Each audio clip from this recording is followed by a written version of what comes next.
Transcending history and the world, a tale of souls and swords, eternally retold. Our kind should not exist in this world.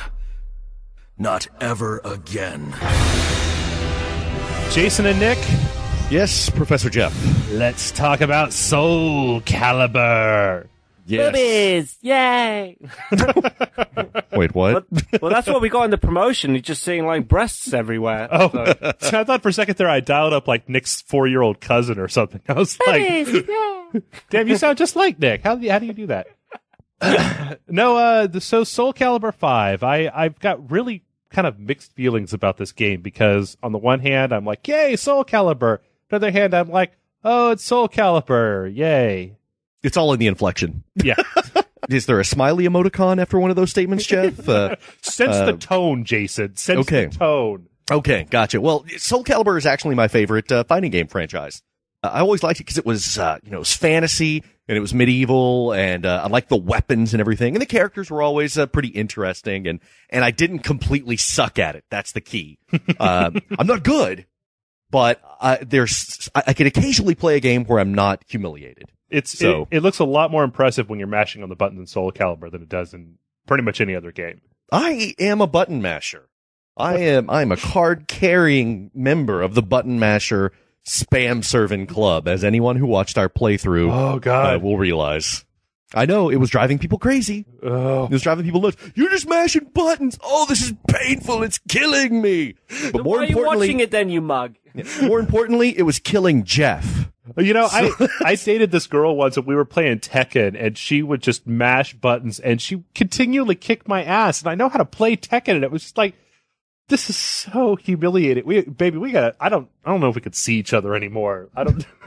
Unless you start dressing like Ivy, we are through. I don't even understand Ivy in this game. Like, they've got her dressed up. She's got like probably 70% less slutty clothes on than the previous Soul Calibur game. All of the women here look like someone opened up a lingerie shop at the Renfest. Yeah, I don't understand how you like specifically Ivy's outfit. I don't really understand how that works. It's like she's got the fancy jacket on, but then garters that hook into her shirt and a thong and Yeah, it's like when she's going to her tailor or her blacksmith or whoever, she's like, I don't want people to be able to stab me, but I do want them to look at my tits. So if we can strike a balance between vulnerable and cleavage and well protected, because a lot of times they're wearing armor. It's like, why are you wearing that? What purpose does that serve? Yeah. But this time they look a little bit better than 4, because 4 was like, okay, Ivy, here's a ball of yarn. Go into battle with that and your crazy whip sword thing. Or just give her a pillow and then just have her, do a pillow fight in slow motion. That would do me nicely as well, because her tits are bigger in Soul Calibur 4. Yeah. Well, that's a good point. I think there needs to be an unlockable mode where you can play with the girls of Soul Calibur in a pillow fight. Well, they have that. It's called Dead or Alive Beach Volleyball. Oh, right. That's what I was thinking. Okay. Yeah. But you know what? Speaking of Ivy, I have to say that Ivy's a character I've used from time to time. She's kind of like it seems like every fighting game has one kind of like, ooh, this is a sexy one or whatever. But in this game, when you're playing the story mode, there comes a point where Ivy walks in and has some dialogue. And as soon as I heard the voice actress that they used for her, it was like, that's a man, baby. She's got this super deep voice, and it's just like, whoa, dude, you're freaking me out on all kinds of different levels. Now the truth about Ivy comes out. It was a crying game moment for Jeff. After a decade of fantasies about Ivy, he's wearing all of his clothes in the shower, curled up in the fetal position, crying. No! Oh my god, there was a bulge in her knickers. Right. Yeah, she wasn't just wearing a cup. That was actually her balls. Soul Calibur 5, it's, if you like Soul Calibur 3 and 4, this is really more of the same. They made some tweaks, some just changes to the fighting and stuff like that. The guarding works a little bit different, and guard impact and stuff like that. Your armor can still be destroyed, which is pretty cool when that happens because you feel like you really just came down off the turnbuckle with a flying elbow on your opponent when you make their armor shatter. But you don't have the armor gauge anymore like Soul Calibur 4 does. Yeah. You have the little power meter off to the side of your health bar. You charge that up and you can perform like critical strikes and stuff like that, special moves that require little bits of energy and everything. But other than that, it's not terribly different. New story in the story mode, if you even give a flying fuck about the story mode. Because the story mode makes no sense whatsoever, and it's pretty bad acting. It's just man, it's like the worst C-grade anime voice acting. And not even just that, but they didn't even have the common decency to like animate most of it. It's just this motion comic with a freaking parchment behind it of these. Oh my god, the characters, the two main characters in that story mode are the worst. It's just, like, I don't know if they had a competition to see who could come up with the shittiest characters, but it's like one is a sanctimonious asshole, and the other one is a girl who's stupid and easily manipulated. It's Sophia's kids, or Sophitia, or however you say her name, Patroclus and Pyrrha. Stand aside. So you're that rampaging murderer, Patroclus Alexander. Who are you calling a murderer? He's a malfested. They're not even human. They're demons that have sold their souls to the devil. They've taken my sister and killed my mother. What's wrong in avenging these crimes? And Patroclus has the soul blade and Pyrrha has the soul edge or something like that. I'm not sure. Wait, isn't one of them the soul calibur? Okay, yeah, I'm getting one of them. The edge. One of them's got the good one. One of them's got the bad one. I get them backwards. And and the whole thing became much less epic when they made these giant swords that the game franchise has resolved around, or has been kind of, the story at least has been rotating around for a long time. And they make them into these little teeny tiny swords. Like they take Nightmare's sword that looks like it weighs 65 billion pounds. And, this giant crystal sword, these guys are whipping around like wrecking balls. And they turn them into these little, rapiers and shit. Just, little half swords. That didn't really make a hell of a lot of sense to me. But you still got, your mainstays. There are a lot of new characters in this, like our favorite, Dampierre. Actually, according to the Wikipedia's, Dampierre was in the last game. He was? Yeah, that's what it says. He might have been in played DLC. the last game quite a bit. No, but he was in Broken Destiny. I think it was the PSP one. Oh, okay. I didn't play that one. Okay, I was like, he was in 4? Because I played a lot of 4 with all the Star Wars shit in it. It was funny how I started playing, we played the game a little bit, and it was cool, and then I went back and played the story mode, and I was just like, what have you done to this game, Namco? Like, I don't understand why you would take these huge epic characters and replace them with whiny jerk-offs. Like, that's the story really isn't worth much. I mean, it's moderately interesting if you're really into the Soul Calibur mythology. And that, honestly, the mythology is pretty dense, even if it's not that great. It's kind of interesting. Yeah. But overall, it's really just an excuse for all of these people to fight. And that's really all you want. It's a fighting game, Yeah, no one really has a conversation to sort out the differences. It's like one small thing and then they're all fighting and beating the shit out of each other. And then exactly. Yeah, it's all manufacturing some little scenario for them to kick the shit out of each other. So, it doesn't really take away from the game this story mode, but it certainly doesn't add much. So, yeah.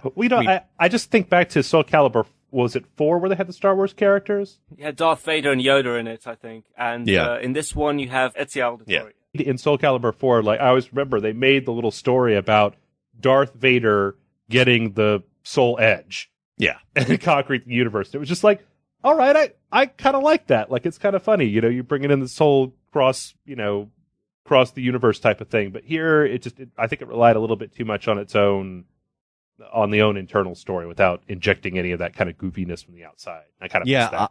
I thought the addition of Vader and Yoda in the last one and the whole premise and everything was just goddamn ridiculous. It's like, really? It's like, why don't we just put the Dukes of Hazzard in there too? And they're trying to keep away sword. Let's put Bruce Lee and Galactus in there. Let's just get ridiculous. The Highlander would make more sense. Connor McLeod. Yeah. Yeah, exactly. That would make more sense than Vader. Anyway, I digress. That's Soul Calibur 4. In this one, we have Ezio. Makes a little bit more sense, but really it's just like, yeah, whatever. Put him, yeah, he's an extra, because everybody loves Ezio and he's awesome. So, and it's cool to fight with him. And when you beat him, he says, Resquiat en pace, or however you pronounce that Italian shit. But yeah, it's, it's still Soul Calibur. You got all these cool moves. You unlock a lot of stuff, different stages. Mostly you're unlocking customization for your, character creation stuff, which is cool. It's a lot of flexibility. You can control the height and everything now. You guys saw it in the playthrough where we created, Nick and, Garfieldius. You haven't even watched it, have you? I haven't watched it, you bastard. Oh, you're surprise! Surprise.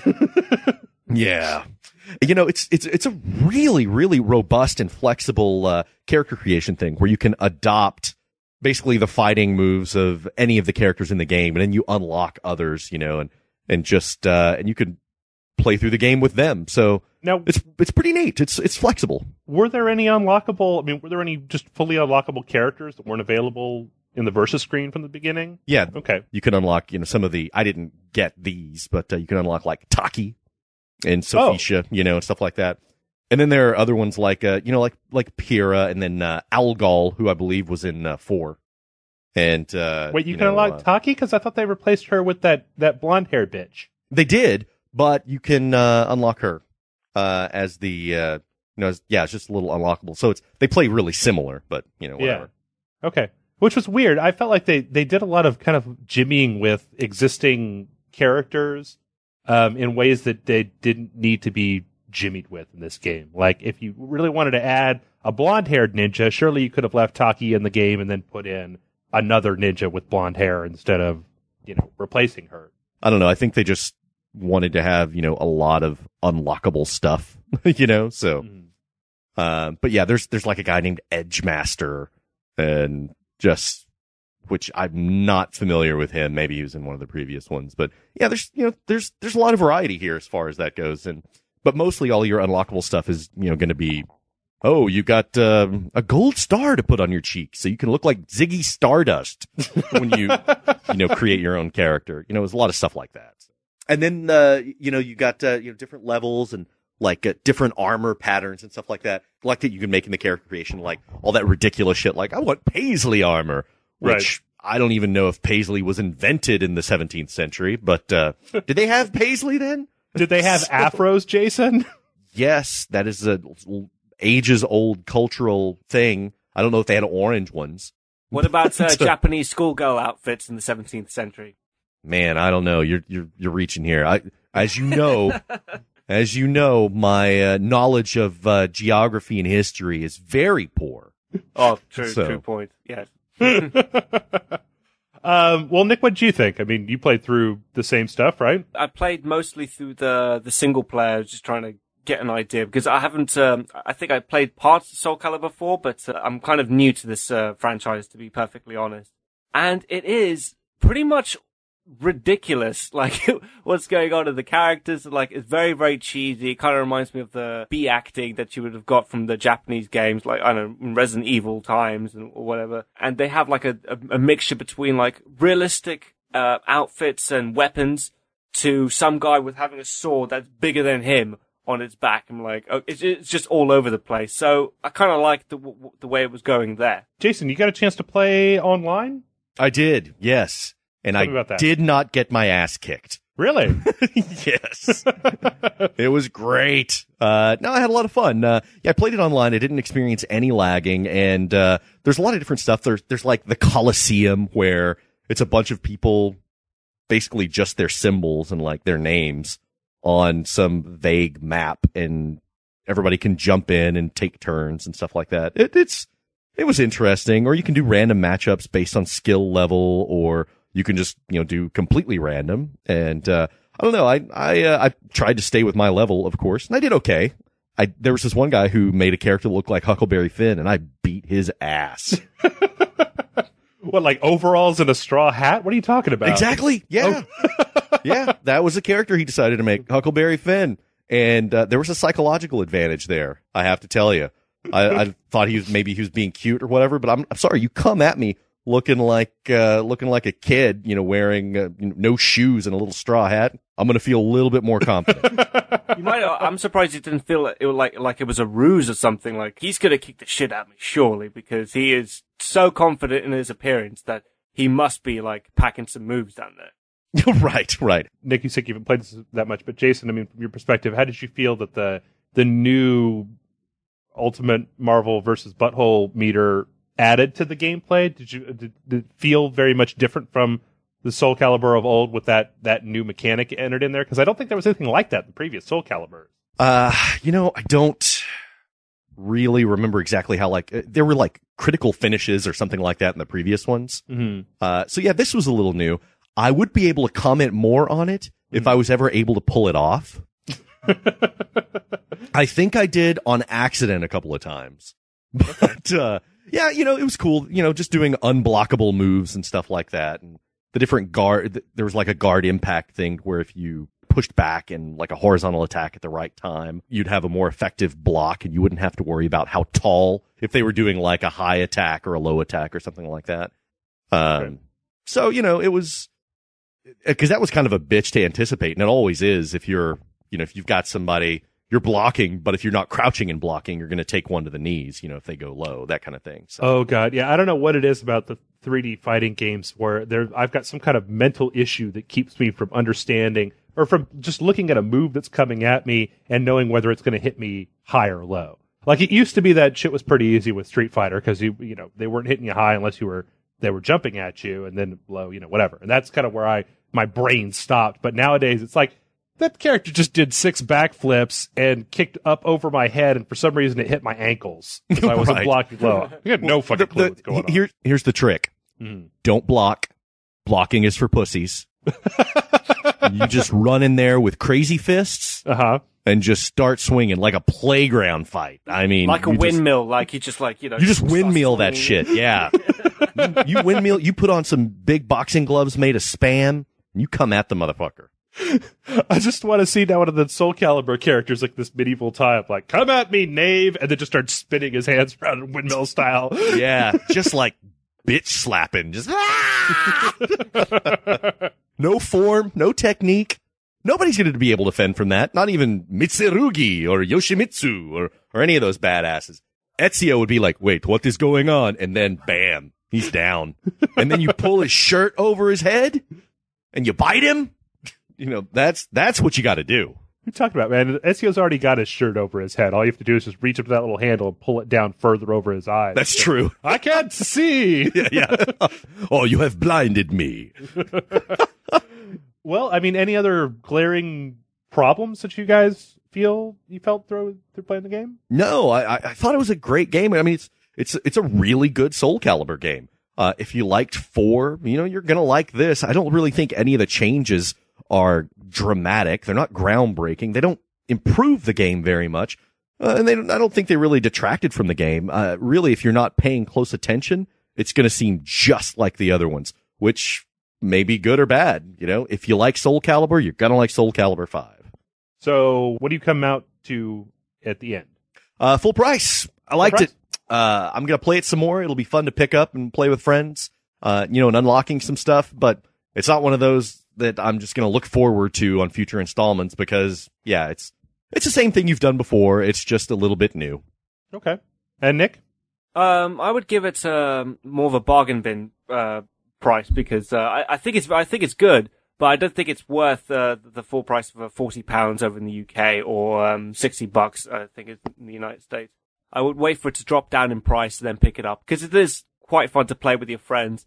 And especially even more so to go through the story mode and just take the piss out of the crappy acting and the over-the-top storyline. So, yeah, that's my rating. The soul still burns.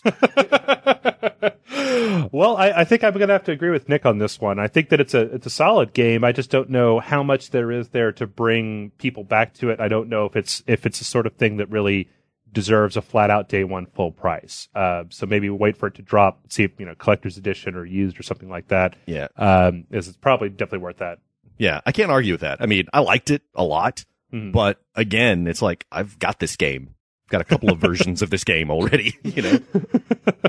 The only question left on my mind is, we've seen Soul Calibur throughout the years bring more and more game franchises in to, they always have the special character that they bring in. Who do you want to see come in Soul Calibur 6? From other games? From other games, yeah. Who's Serious a good... Sam. Serious Sam? Yeah.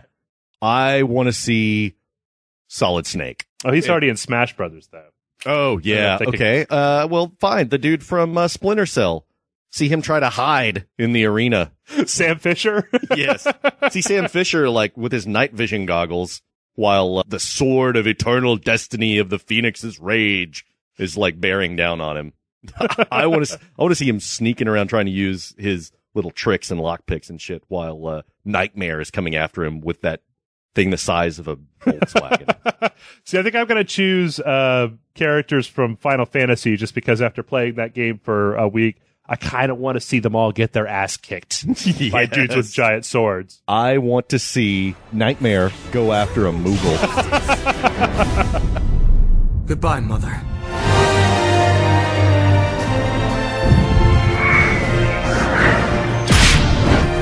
Soul Calibur 5.